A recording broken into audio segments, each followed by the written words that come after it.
针对爱尔兰的街道上布了些路票、建筑的名额，也係店门的看板，爱尔兰文蛮难就看得到。不过状况并未日切都安样。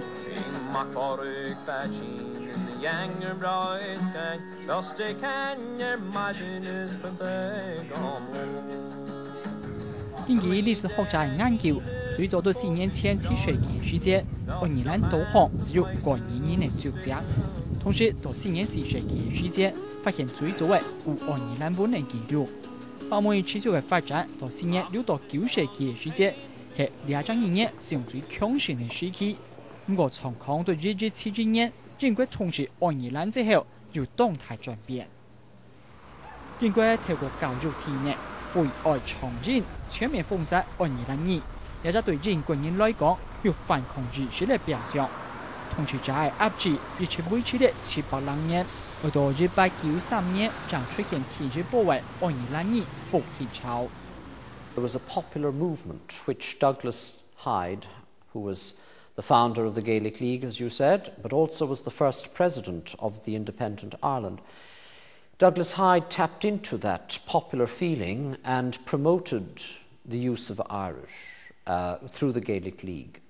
So Irish was part of the cultural nationalism of Ireland in the late 19th, early 20th century, in asserting our independence and our difference from Britain.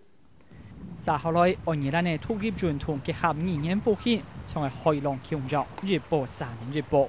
到嚟1920年，南北分裂，南方26家區設立愛爾蘭自主邦。1948年12月20日，正式脫離英國聯邦，改國號變成愛爾蘭共和國，同時修改憲法，明定愛爾蘭語係愛爾蘭嘅第一官方語言，英語係第二。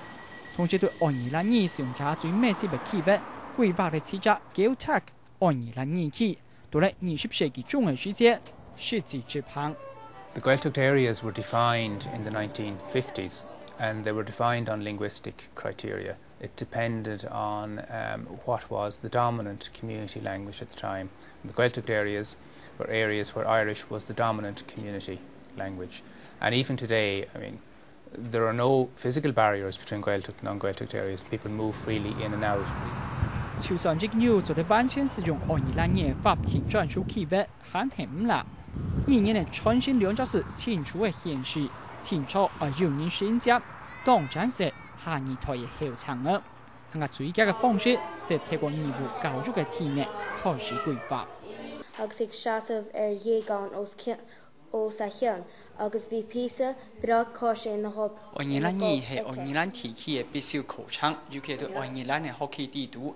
嗰時候學生啊，一禮拜而上課25點鐘，其中只有3點鐘係教英文之外，其他時間全部都係用愛爾蘭文嚟上課。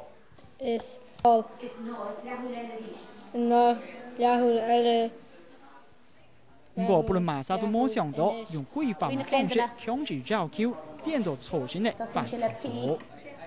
They learn it because it's compulsory, they have to learn it and they don't like it. And it turns a lot of people against the Irish language because it's something that they have to learn and they have to learn it while they're at school. We found that the making of laws and compulsory use of the language hasn't worked. No. It's got to be done through developing a love of the language, a love of Irish culture.